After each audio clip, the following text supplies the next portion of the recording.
I really gotta sound off. This has been weighing on my head for a while, that I have this kind of hot take that I just have to discuss. And that is, with all of these layoffs and game cancellations and things like that happening in the industry. And let me preface this by saying it's absolutely tragic that a lot of people are losing their jobs, their livelihoods. They're having to relocate to other places and even other industries because so many developers are getting laid off, and that is absolutely tragic. I'm talking about like the Microsoft layoffs with like 1,900 people across Activision and like the Microsoft physical game department and stuff.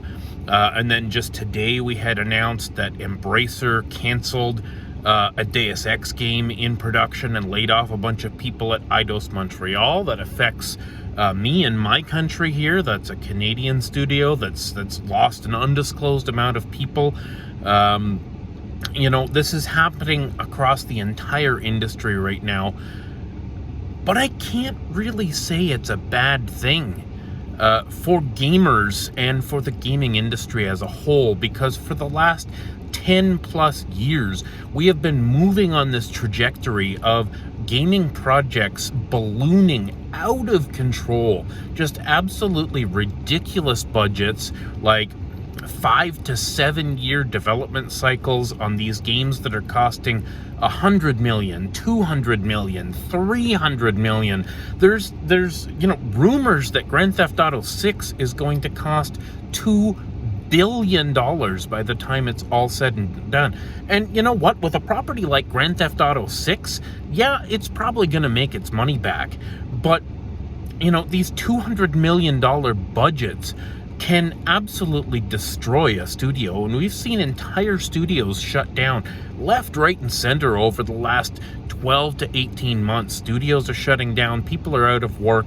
Games are being canceled. And this is what really sucks, is that a lot of these games that we have been looking forward to have just fallen completely flat, because the industry has been pushing and pushing and pushing for this live service model, with the microtransactions and all of the, crazy multiplayer mechanics, because, everybody looks at something like a Fortnite and says, yeah, we want that game, Call of Duty Warzone or something that's just going to perpetually generate billions of dollars a year. And who wouldn't? Obviously, like, what studio wouldn't want that? The thing is, gamers don't want that. We are satisfied with Warzone and Fortnite and what, a couple of those bigger games are doing, and we just don't need any more. We already have large multiplayer stuff like Final Fantasy 14 Online and Destiny 2, and there's so many of these games out there that are sucking all of our time as gamers. Like, if you get into something like Final Fantasy 14, be prepared to sink like 2,000 hours into that game. Like, you're literally playing all of your gaming time for years, and that's not sustainable. How many of those games can gamers actually play?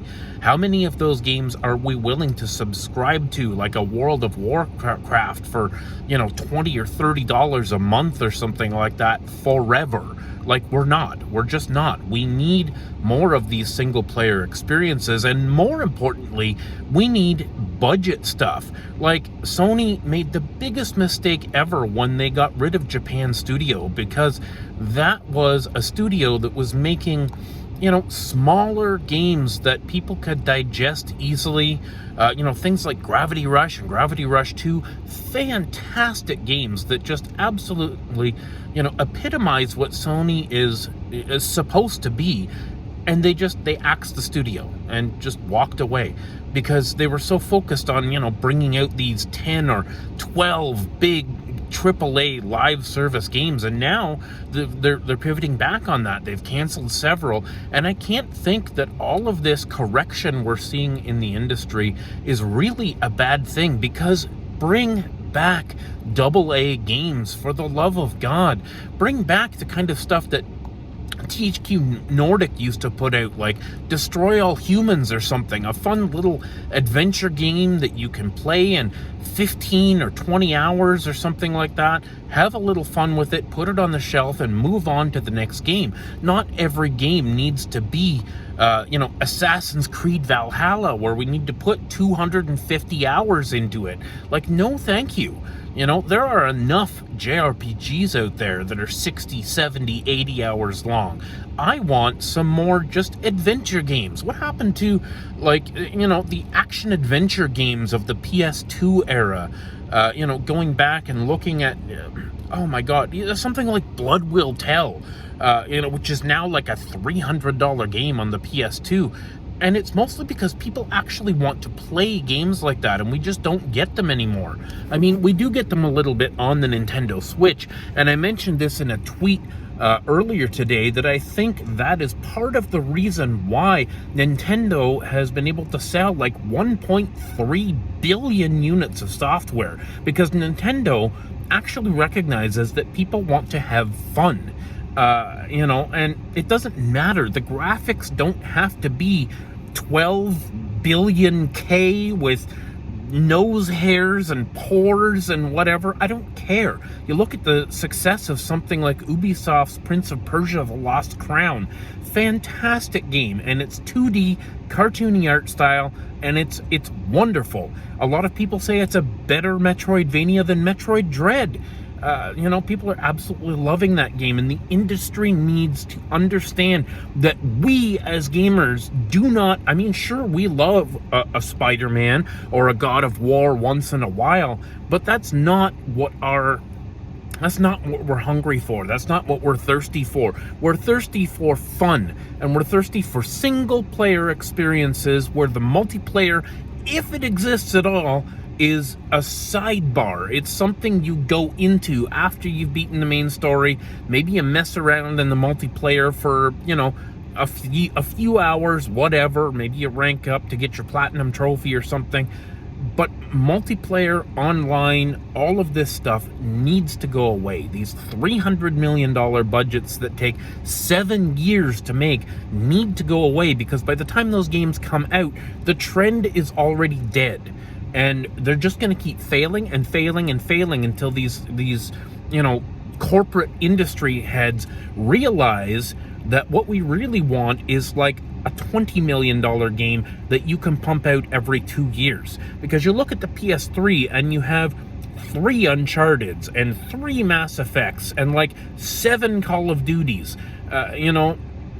We don't see that anymore. Like, we see 1 entry in a major franchise every console generation now.